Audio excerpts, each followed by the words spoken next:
জয় ঠাকুর।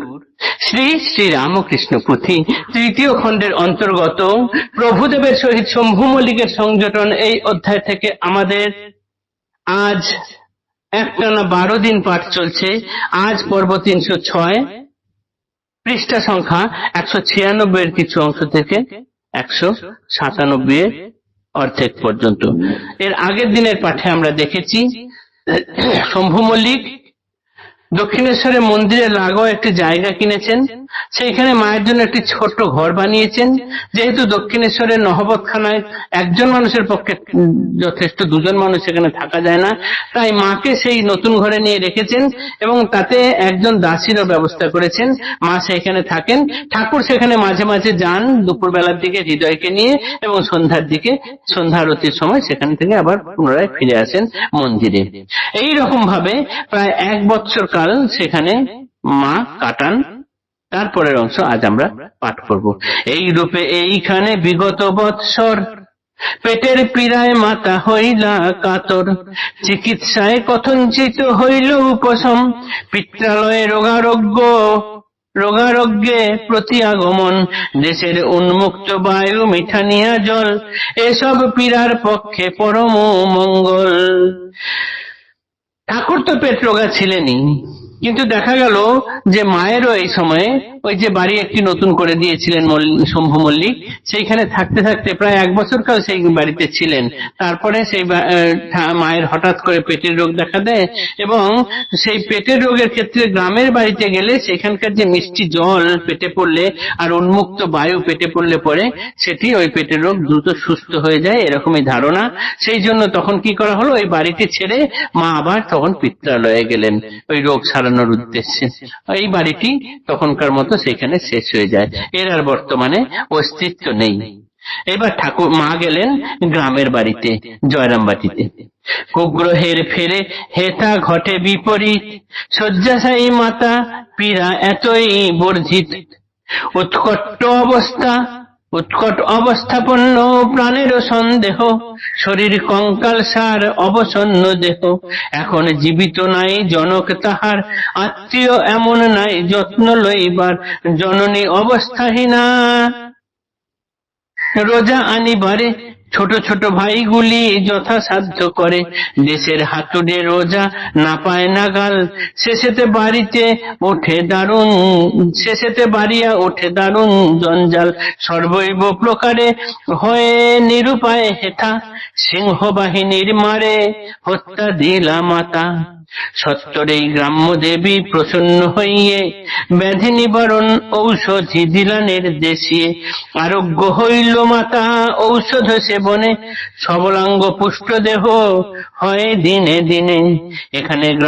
এখানের গ্রাম্য দেবী সিংহবাহিনীকে জানিত না আদতেই নিকটস্থ লোকে, যে অবধি শ্রীমার ব্যাধি আরাম, গ্রামান্তরেতে জাহির হইল নাম।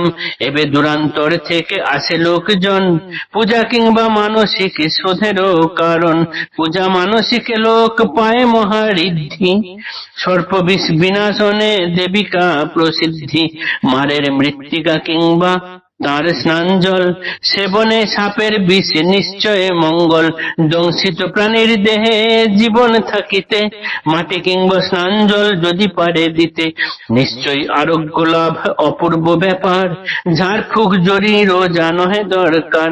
কি আশ্চর্য এইখানে এত বিষধর, মনে হয় স্থান যেন বাসুকী নগর, লোকের কল্যাণ হেতু তাই শ্রী শ্রী মাতা ঘুমন্ত দেবীকে এবে করিলা জাগ্রতা। প্রভু জাগাইলা কালী দক্ষিণ শহরে, এখানে জাগায় মাতা গ্রাম্য দেবিকারে, যেমন ঠাকুর দেবে তেন ঠাকুরানী, এক বস্তু ভিন্ন তনু বিচিত্র কাহিনী। এই আরেক উপাখ্যান আজকে আমরা পাঠ করলাম।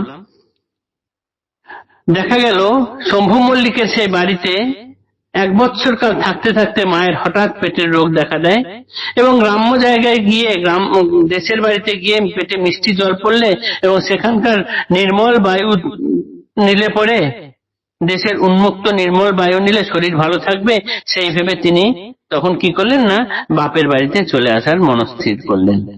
এবং এখানে এসে হিতে বিপরীত হলো। তখন কুগ্রহের প্রভাব, অর্থাৎ বলা চলে যে তার তখন সময় ভালো যাচ্ছিল না, ফলে রোগ তো সারলই না, আরো রোগ বেড়ে গেল, তার শরীর কঙ্কালসার হয়ে গেল, শরীর এই যায় এরকম অবস্থা। এখন আর বাবা বেঁচে নেই, মা সহায় সম্বলহীনা, যে ডাক্তার এনে দেখাবেন, তখনকার দিন ডাক্তার নয়, ওই রোজা অর্থাৎ হেতুড়ে ডাক্তার, এইরকম সব রোজা ঝাড়ফুঁক এইসবই চলতো। সেই হাতুড়ে ডাক্তার এনে দেখাবেন সেরকম সম্বল নেই। ছোট ছোট তার ভাইয়েরা, তারাই যতটুকু সম্বল করে যাচ্ছেন। এই রকম অবস্থায় যখন মায়ের শরীর আরো খারাপ হয়ে যায়, তখন মা একদিন নিকটস্থ দেবী সিংহবাহিনীর মন্দিরের তার চৌকাঠে গিয়ে মা হত্যে দিয়ে পড়লেন। এবং দেখা গেল মায়ের ডাকে সেই গ্রাম্য দেবী জাগলেন।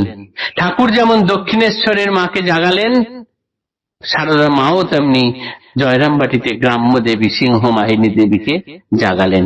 এই সিংহবাহিনী দেবী সম্বন্ধে গ্রামের লোকেরা অত কিছু জানতেনই না, কিন্তু মায়ের এই আশ্চর্য ঘটনা ঘটলো যে মা খুব শীঘ্রই এবার ভালো হয়ে গেলেন।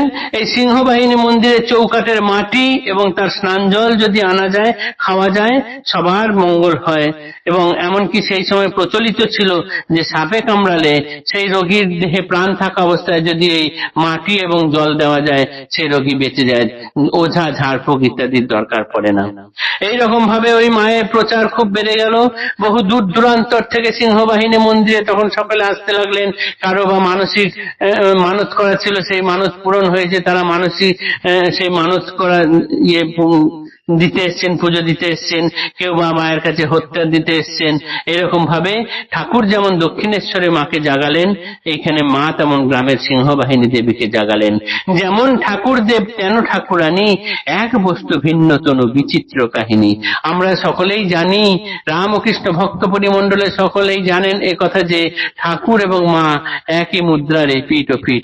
এখানেও আমরা সেরকমই আরেকটি ঘটনা পেলাম, যার দ্বারা দেখা গেল যে ঠাকুরও যেমন মাও তেমন, একই বস্তুতে তারা গড়া, কিন্তু ভিন্ন তনু।